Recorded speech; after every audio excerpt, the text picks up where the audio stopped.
Bonjour à toutes et à tous. Bienvenue dans cette édition spéciale de Corbeau News Centrafrique, en direct du studio B aujourd'hui.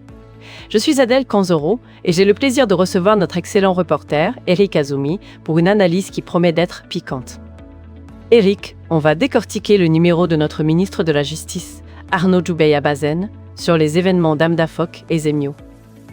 Bonjour Adèle, c'est un sujet qui me tient particulièrement à cœur et je suis prêt à plonger avec toi dans les profondeurs de ce qu'on pourrait appeler, sans détour, un spectacle bien huilé. En effet, Adèle, le ministre d'État à la Justice, Arnaud Djoubey Abazen, a récemment convoqué d'urgence une véritable armada de procureurs et de juges d'instruction après les violences qui ont frappé Amdafok et Zemio. Mais, soyons clairs, ce n'est pas une nouveauté. Il rejoint un numéro de comédie bien rodé, que les Centrafricains connaissent malheureusement trop bien. Un numéro bien rodé, dis-tu, Eric.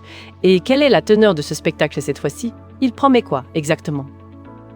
Il promet que la réponse du droit va s'abattre sur des groupes armés qu'il sait pertinemment intouchables.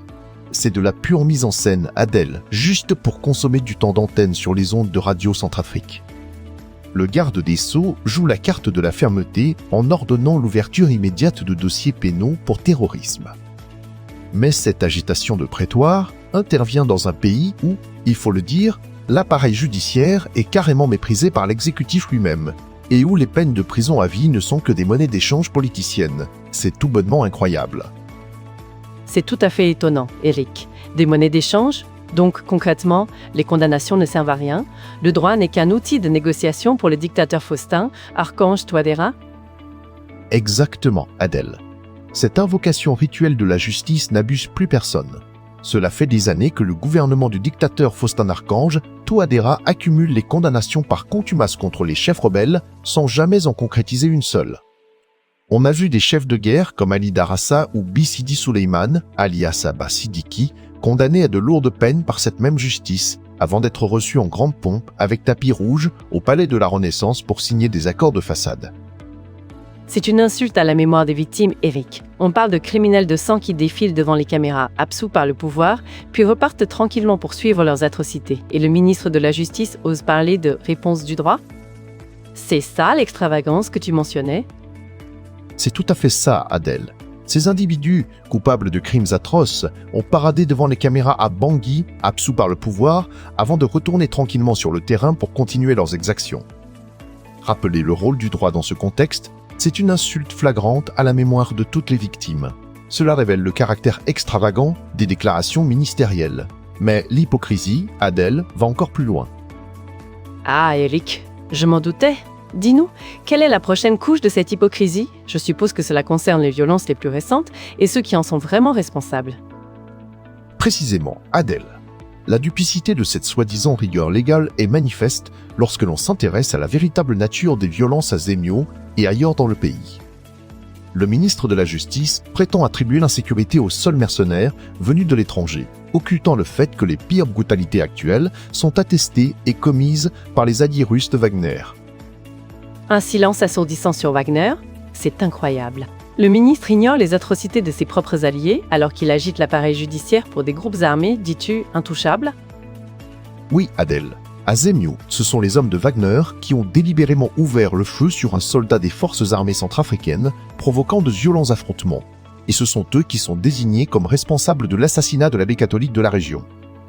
Plus récemment encore, dans la Mambéré KDI, ces mercenaires ont exhibé publiquement sur Internet les images de plus de 10 personnes qu'ils venaient d'égorger, défilant fièrement avec les têtes de leurs victimes. Et pas un seul magistrat n'ose s'exprimer. Pas un magistrat n'ose s'exprimer, c'est une justice à deux vitesses, Eric. Forte avec les faibles, mais silencieuse, voire complice avec les bourreaux de l'empereur Faustin? C'est exactement ça, Adèle. Le système judiciaire de la 7e République avance à deux allures, considérant les Centrafricains comme des naïfs amnésiques. Les procureurs se montrent d'une réactivité féroce lorsqu'il s'agit de poursuivre un citoyen sur Facebook, d'incarcérer un opposant politique ou de museler une opinion sur WhatsApp au nom de la désobéissance.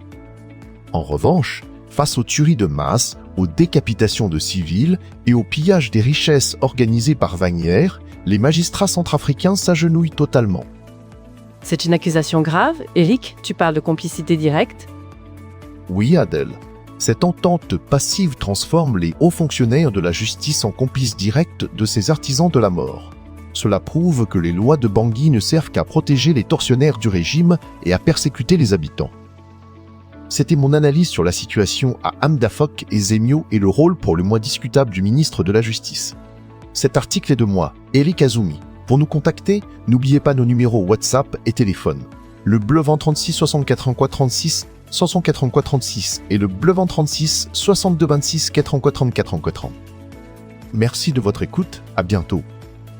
Merci Eric Azumi pour cette analyse percutante et sans concession.